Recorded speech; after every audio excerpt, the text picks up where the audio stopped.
सुप्रभात प्यारे बच्चों। तो आज की कक्षा में हम पढ़ते हैं कृतिका का पाठ 3 साना साना हाथ जोड़ी। साना साना हाथ जोड़ी पाठ में मधु काकरिया ने यात्रा वृत्तांत लिखा है। इस पाठ में लेखिका ने सिक्किम राज्य की राजधानी गंगटोक से हिमालय तक की यात्रा का सजीव एवं भावपूर्ण वर्णन किया है। लेखिका का मानना है कि यात्राओं से मनोरंजन, ज्ञानवर्धन एवं अज्ञात स्थलों की जानकारी के साथ साथ भाषा और संस्कृति का आदान प्रदान भी होता है। इस पाठ में लेखिका ने हिमालय के अनंत सौंदर्य का अत्यंत अद्भुत एवं काव्यात्मक वर्णन किया है। जैसे हिमालय का पल पल बदलता सौंदर्य हम अपनी आँखों से देख रहे हों। इस यात्रा वृत्तांत में महिला की विशिष्टता भी देखी जा सकती है। प्रस्तुत यात्रा वृत्तांत में प्राकृतिक नज़ारों के साथ साथ वहाँ के जीवन का भी यथार्थ चित्र अंकित किया गया है। तो देखते हैं पाठ साना साना हाथ जोड़ी। मैंने हैरान होकर देखा, आसमान जैसे उल्टा पड़ा था और सारे तारे बिखरकर नीचे टिमटिमा रहे थे। दूर ढलान लेती तराई पर सितारों के गुच्छे रोशनियों की एक झालर सी बना रहे थे। क्या था वह रात में जगमगाता गंगटोक शहर था। इतिहास और वर्तमान के संधि स्थल पर खड़ा मेहनतकश बादशाहों का वह एक ऐसा शहर था जिसका सब कुछ सुंदर था, सुबह शाम रात। लेखिका गंगटोक की सुंदरता में खो जाती है। उसे ऐसा प्रतीत होता है कि जैसे तारे उल्टे पड़े हों। और गंगटोक शहर इतना खूबसूरत था, उसकी सुबह शाम रात तीनों ही सुंदर थी। और गंगटोक शहर को मेहनतकश बादशाहों का शहर इसलिए कहा गया क्योंकि वहाँ के लोग अत्यंत मेहनत करने वाले और अपनी मर्जी के अनुसार जीवन जीने वाले थे। और वह रहस्यमयी सितारों भरी रात मुझ में सम्मोहन जगा रही थी, कुछ इस कदर कि उन जादू भरे क्षणों में मेरा सब कुछ स्थगित था, अर्थहीन था। मैं, मेरी चेतना, मेरा आसपास, मेरे भीतर बाहर सिर्फ शून्य था और थी अतीन्द्रियता में डूबी रोशनी की वह जादुई झालर। लेखिका इस कदर गंगटोक की सुंदरता में खो गई कि उसे अपने आसपास केवल शून्य ही प्रतीत होता है। इंद्रियों से परे उस इतनी खूबसूरती की झालर जो उसकी इंद्रियों से भी परे थी। धीरे धीरे एक उजास अर्थात उजाला उस अंधकार से फूटने लगा। एक प्रार्थना होठों को छूने लगी, साना साना हाथ जोड़ी, गर्दव प्रार्थना, हमरो जीवन तिमरो को शैली। लेखिका ने ये नेपाली प्रार्थना के बोल एक नेपाली युवती से सीखे थे जो इतने प्रभावित थे और इतना प्रभाव लेखिका पर डाला कि लेखिका ने पाठ का नाम ही साना साना हाथ जोड़ी रख दिया, जिसका अर्थ है छोटे छोटे हाथ जोड़कर प्रार्थना करती हूँ कि मेरा जीवन अच्छाइयों को समर्पित हो, अर्थात मेरे जीवन में अच्छाइयाँ ही अच्छाइयाँ हों। सुबह हमें युमथांग के लिए निकल पड़ना था, पर आँख खुलते ही मैं बालकनी की तरफ भागी। लेखिका ने सुन रखा था कि अगर सुबह सुबह बालकनी में जाकर के देखो तो और मौसम साफ भी हो तो हिमालय की तीसरी सबसे बड़ी चोटी कंचनजंगा दिखाई दे जाती है।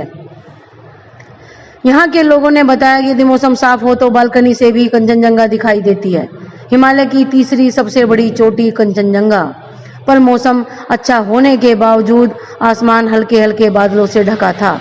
पिछले वर्ष की ही भांति इस बार भी कंचनजंगा न दिखनी थी न दिखी, क्योंकि पिछली बार भी नहीं दिखाई दी थी। लेकिन लेखिका को इस बार भी बादलों के कपाट ठाकुर जी के कपाट की तरह बंद ही रहे। कंचनजंगा न दिखनी थी न दिखी, पर सामने ही रकम रकम अर्थात अनेक प्रकार के रंग बिरंगे इतने सारे फूल दिखाई पड़े कि लोग लगा फूलों के बाग में आ गई हूँ। बहरहाल गंगटोक से 149 किलोमीटर की दूरी पर युमथांग था। युमथांग यानी घाटियाँ। सारे रास्ते हिमालय की गहनतम मतलब गहरी से भी गहरी घाटियाँ और फूलों से लदी वादियाँ मिलेंगी आपको। ड्राइवर कम गाइड जितेन नार्गे मुझे बता रहा था। लेखिका कहती है, क्या वहाँ बर्फ मिलेगी? मैं बचकाने उत्साह से पूछने लगती हूँ। चलिए तो। जगह जगह गदराए पाइन और धूपी के खूबसूरत नुकीले पेड़ों का जायजा लेते हुए, ये पेड़ों की जातियां हैं, हम पहाड़ी रास्तों पर आगे बढ़ने लगे कि एक जगह दिखाई दी एक कतार में लगी सफ़ेद सफ़ेद बौद्ध पताकाएं किसी ध्वज की तरह लहराती हुई। शांति और अहिंसा की प्रतीक ये पताकाएं जिन पर मंत्र लिखे हुए थे। नार्गे ने बताया कि यहाँ बुद्ध की बड़ी मान्यता है। जब भी किसी बुद्धिस्ट या बौद्ध भिक्षु की मृत्यु होती है, उसकी आत्मा की शांति के लिए शहर से दूर किसी भी पवित्र स्थान पर 108 श्वेत अर्थात सफ़ेद पताकाएं फहरा दी जाती हैं। नहीं, इन्हें उतारा नहीं जाता, ये धीरे धीरे अपने आप ही नष्ट हो जाती हैं। कई बार किसी नए कार्य की शुरुआत में भी ये पताकाएं लगा दी जाती हैं, पर वे रंगीन होती हैं। नार्गे बोलता जा रहा था और मेरी नज़र उसकी जीप में लगी दलाई लामा की तस्वीर पर टिकी हुई थी। कई दुकानों पर भी मैंने दलाई लामा की ऐसी ही तस्वीर देखी थी। हिचकोले खाती हमारी जीप थोड़ी और आगे बढ़ी। अपनी लुभावनी हंसी बिखेरते हुए जितेन बताने लगा, इस जगह का नाम है कवि लॉन्गस्टॉक। यहाँ गाइड फिल्म की शूटिंग हुई थी। तिब्बत के चीज खे बम्सन ने लेप्चाओ के सोमेन से कुंजतेक के साथ संधि पत्र पर यही हस्ताक्षर किए थे। एक पत्थर यहाँ स्मारक के रूप में भी है। लेप्चा और भूटिया सिक्किम की इन दोनों स्थानीय जातियों के बीच चले सुदीर्घ झगड़ों के बीच शांति वार्ता का शुरुआती स्थल।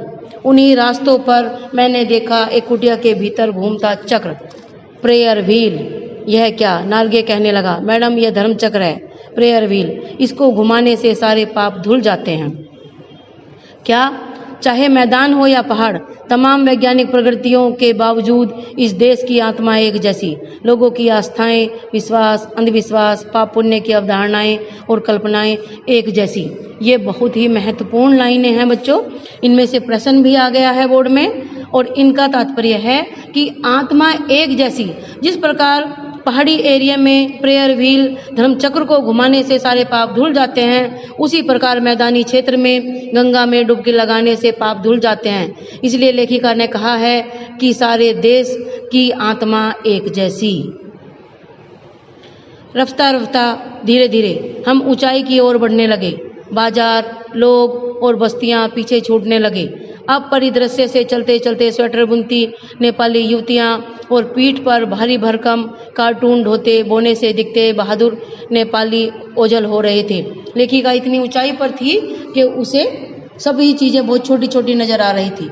अब नीचे देखने पर घाटियों में ताश के घरों की तरह पेड़ पौधों के बीच छोटे छोटे घर दिखाई दे रहे थे।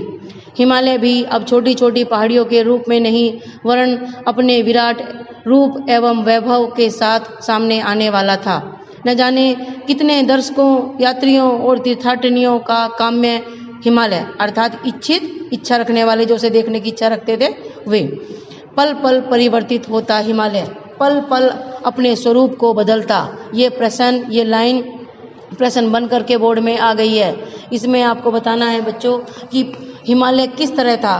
कहीं गहरी घाटियां हैं, कहीं फूलों से लदी वादियां हैं, और कहीं पत्थर जैसे प्लास्टर उखड़ी दीवार की तरह, और कहीं कहीं गहरी चटक रंग की हरियाली, कहीं हल्के रंग की, और कहीं कहीं सब पर एकदम छांव फिर जाती है। और देखते देखते रास्ते वीरान, संकरे और जलेबी की तरह घुमावदार होने लगे थे।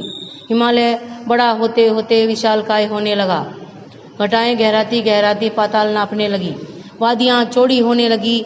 बीच बीच में करिश्मे की तरह रंग बिरंगे फूल शिद्दत से मुस्कुराने लगे। उन भीमकाय पर्वतों के बीच और घाटियों के ऊपर बने संकरे कच्चे पक्के रास्तों से गुजरते यूं लग रहा था जैसे हम किसी सघन मतलब गहरी हरियाली वाली गुफा के बीच हिचकोले खाते निकल रहे हों। तो बच्चों, इस वाली वीडियो में इतना ही। शेष अगली वीडियो में। धन्यवाद।